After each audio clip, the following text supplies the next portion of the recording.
Hi, everybody. It's Elektra, artist visa lawyer located in New York City, the capital of the arts world. On my channel, you're going to learn about artist visas, artist green cards, how to improve your professional profile, different ways to qualify for the O1, and how you can become the best artist for yourself in the US. So today I want to talk about why you need a consultation.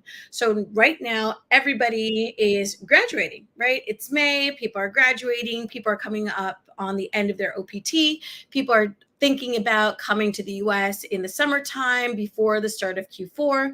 So I think it's important to understand the value of a consultation.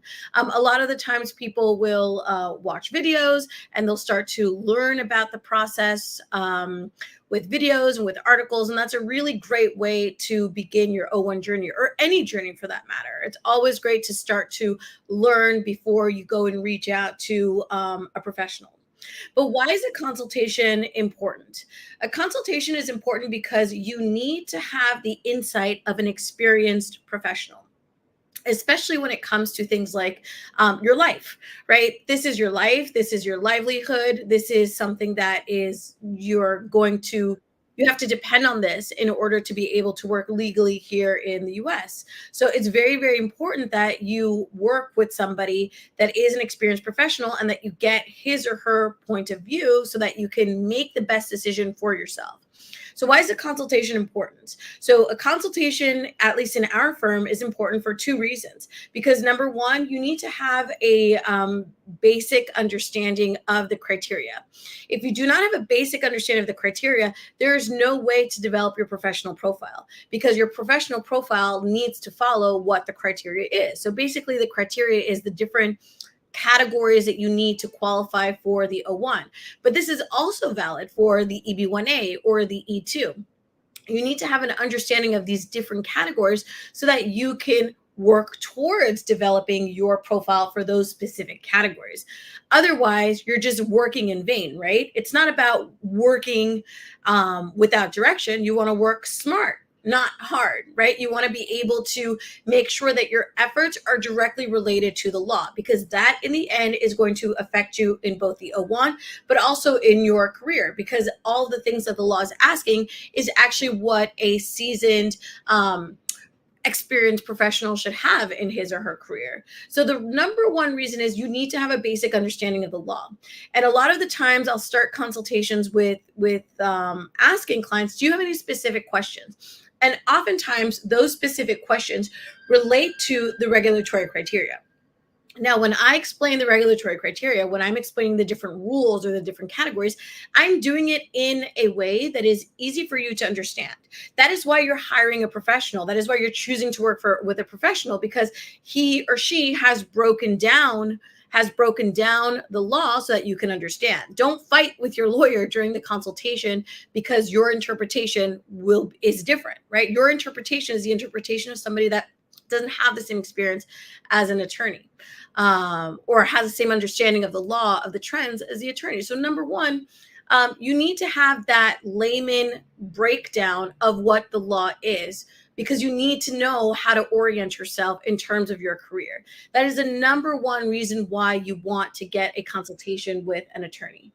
And number two, you need to have a professional look at your career and say, you know what, I think you need more time.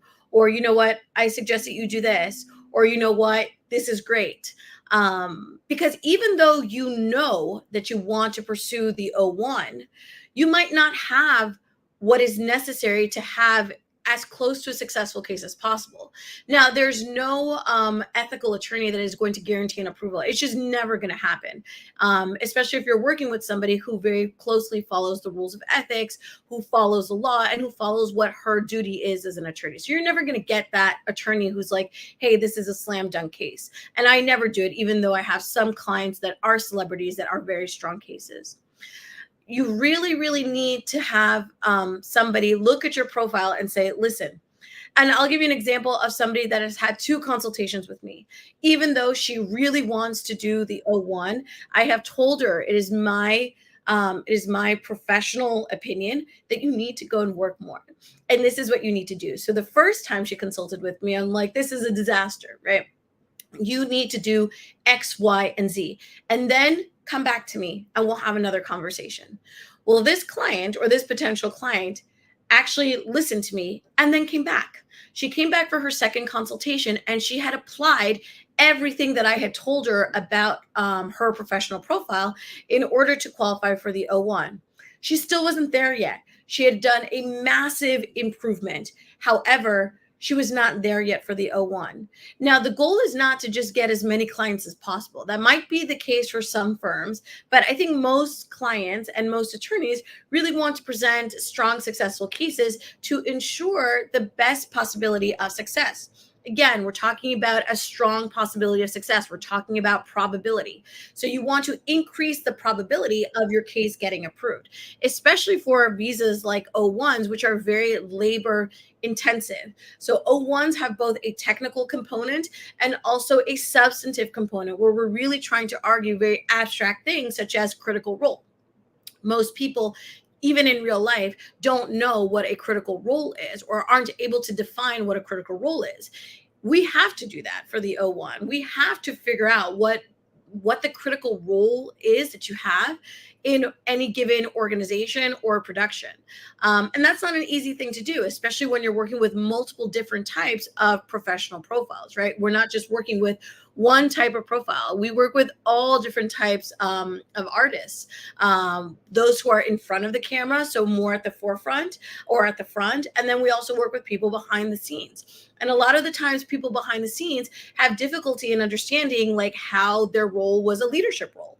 And sometimes the consultation is there to break it down for you. Like, yeah, you're not the star of the film, but as the DP, yes, you were leading a certain part of the film. Now, these insights are very, very important because I can't stress enough how many times I've successfully represented clients who have who've gone to other attorneys, and other attorneys have said you don't have a case. One of my most favorite reviews on Google is a client who literally states that she had been to 12 attorneys who had turned her away because they stated that she did not have a case. Now, not every case is easy. And in fact, there are certain profiles that are very difficult. Dancers, performers, and musicians are profiles that are not liked by USCIS. The reason for this is because of the nature of the industry, right? They're much more esoteric. They're much more they're not as confirmed, for example, even though the modeling industry is the same in nature, right? Things change every day. Modeling is more glamorous than being a theater performer. So they tend to really like those cases, even though the nature of the industry is you're changing every single day. But because of the glamorous aspect of modeling, they tend to overlook that. Whereas for performers and for dancers and musicians, it's not the case. They very highly scrutinize these types of cases. And it's important that you have a conversation with somebody who's able to tell you, like, hey, this is good, but these are the risks, right? You need to be able to work with somebody who's able to tell you, these are the risks, these are the probabilities, this is what you need to do to work on, and this is probably what's going to happen in the best case scenario. Again, there is no licensed attorney that is going to guarantee an approval. That is an ethical violation. You're never going to find that. And if you do find an attorney who says something like that, run, right? Because that's illegal. We can't do that. But just to sum up, the reason why you need a consultation is, number one, you need to have an understanding of the bare bones of the law. And when I mean bare bones, I don't mean that it's dumbed down. I mean, you need to have a very direct, concise understanding of what the law is, right? I'll take something very simple, such as judging, right? Judging. What does judging mean, right? Some client will say, oh, well, I judged an award. Great. That is fabulous because I can argue that within the O1, within a specific criterion, but that is great for the green card. Or sometimes I'll have clients who will say, oh, but I don't have awards, so I don't qualify for the O1. There's no requirement to have an award for the O1. There's no reason why there's no requirement for an award for the O1. If you have an award, great, I can use it. Is it necessary for an approval? Not at all, right? A lot of people think this. And this is misinformation because they are not looking at the law the way an attorney would look at the law. And that's okay, because you're the creative person, right? You're entrusting your career and your livelihood in the US into a professional, as it should be, right? You wouldn't go and, conduct your own surgery, would you? Or you wouldn't go and fix your own car. You'd go to a mechanic and you'd go to a surgeon, because you entrust them based on their professionalism and their expertise within the industry.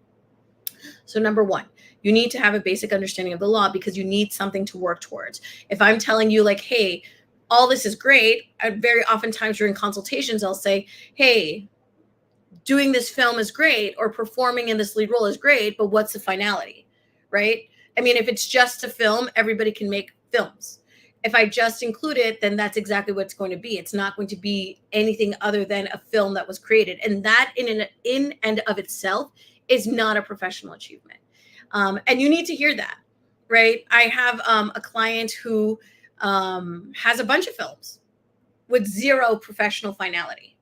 What does that mean? That means great. She has developed experience as a performer, which is going to be great for her when she's auditioning, et cetera, et cetera. But in our world, in the O1 world, it's KO, it's KO, right? We can't really use it because there's no professionalism or no professional finality attached to these projects. And you need to hear that, right? You need to be able to hear, like, hey, this is great, but this is not enough. You need to go back and work on it. Just because you need to have some sort of compass to orient yourself when you're working on your O1, because the O1 world is a very different world. Like, so today I'm filing 2 cases, and later on I'll go live again, and I'll show you these 2 petitions, very different petitions, very different professional profiles, and the petitions are going to look different, as they should. Just like no 2 theater productions are the same, just like no 2 photographs are the same. But the direction that both of these clients got is the same, right? The explanation of the law, the breakdown of the law, and the advice in terms of what to develop was given to both of these clients. I'm pretty confident in both of these cases, so I'll go back live and talk about them later today, just to show you what my insight is on working with somebody who's behind the scenes and somebody who's in front of the camera. Because a lot of the times, like I said, people behind the scenes are like, I don't think I have a case, or they'll self-screen or self-select and say, oh, I don't think this is good enough. But you shouldn't be doing that. You really should be working with the attorney who's telling you, like, hey, this is good, or hey, this is bad, right? And sometimes you need more than one consultation, and that's okay. It just means that you need to continue the discussion and get more insight, because I always tell clients it's better to ask me and for me to give you advice instead of like going rogue and try to do it on your own. Now, of course, all consultations, at least in our firm, they're paid. So this is paid advice that we are giving you, or that I am giving you, based on my experience both as an artist and as an attorney. So this is something that you have to grapple with. I think a lot of the times people think that advice is free, and I have a ton of free videos out, and I have a lot of free resources. And if you are not ready for a paid consultation, that's absolutely fine. You can follow me on social media. You can go on our TikTok. You can download our free resources. We have a lot of free information. But when it comes down to an analysis of your professional profile, that is something that is done in a paid consultation. So again, but that's, all firms are different. I just had a consultation with somebody. I'm like, you need to work with who you feel comfortable with, right? This client during the consultation came with like all these questions, like, oh, I need to find an attorney that is my partner. And the most important thing is you need to find somebody that you're comfortable with, because this is a very close relationship where you're getting emails a lot, where you're having meetings where you have to see us and talk to us. And if you don't feel comfortable, then it's not going to be a fruitful relationship, which is what you want, right? You want the end of this journey to be a successful end. You want somebody that's going to fight for your case, so that your case is successful and that you win, because you want the O1, because you want to work professionally in the US, and you want to work professionally in the US because you want to take your career from here to here. And the only way to do that, especially in the arts world, is to be in New York, LA, and Miami, and you need to have proper work authorization to be able to do that. So I hope that this was clear. Later on, I'll go live and I'll show you my two petitions so that you can kind of get like a look and feel of what a petition looks like. How is it architected? What does it, how many pages is it? I always think it's really exciting for people who are on the beginning of their O1 journey to have this sort of perspective, so that you're prepared. Like a lot of the times clients are like, oh my God, that's a lot of paper. And it's like, yes, we are approving your life. We have to have a lot of paper. Now, of course, the more experienced you are, especially if you're Emmy winner, Grammy winner, of course, the petition gets smaller. But if you're on your OPT, you just graduated, it's going to be larger usually rather than smaller. But again, every case is different. Every strategy is different. Every professional profile is different.